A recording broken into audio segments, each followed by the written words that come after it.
Today I'm going to show you the new MIDI network setup on macOS Tahoe. I think this starts at around 26.4. I'm currently on macOS 26.5.2. I'm just going to show you a little bit about it. So to get to it, we're going to go to Audio MIDI Setup and show our MIDI Studio window. And then we're going to go to this little globe looking icon here. It says Configure Network Driver. We're going to open that. And you can already see it looks a little different than it did in previous macOS versions. So let's go through some of the differences and how to successfully create sessions and actually keep the naming, which is an issue that some people are running into. So in the My Sessions, we have the option to create a new network session. So we're going to click here. Now you have the option of RTP MIDI or Network MIDI 2. So we want to create an RTP MIDI session, of course, for iConnectivity gear.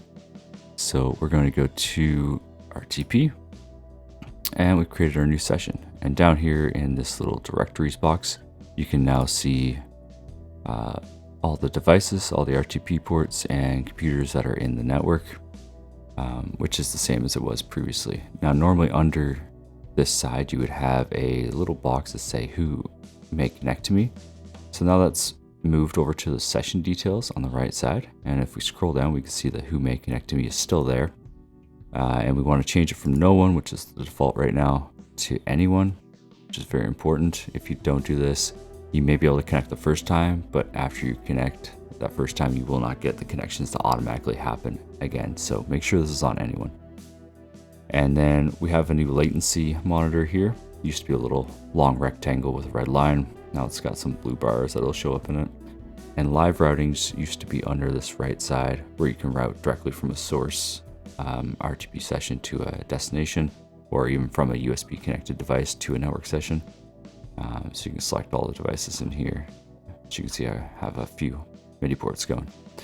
But we'll leave that for now. The most important part is configuring a network session and the naming. So previously, when you named, for example, the Bonjour name, which is now called network name, you would go in, you would edit it. So I can call it maybe iConnect123. And you would just click outside of it anywhere on the window and it would take the name. Which is, if you didn't click outside of it, it would just go to the default name. So it would say iConnectivity's MacBook Pro or whatever. So what we want to do with the new version is once you edit the name, you need to hit enter and you'll see it kind of grabs the whole thing in blue. And then you want to click into another field. If you don't click into another field, if you don't hit enter and then click into another field, it'll go to the default settings. And that's the same also with local name and port, but we're not going to edit port all the same. So let me go to local name and we're going to go iConnect 1, 2, 3. We're going to hit enter. And then we're going to click outside of it.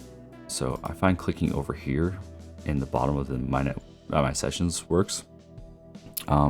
Now macOS did give us a nice new, or an old feature back again, which is the ability to turn on and off, enable and disable sessions, either with a little box over here or with the slide on this side, which is really nice. So we can click on our session, the port auto-filled.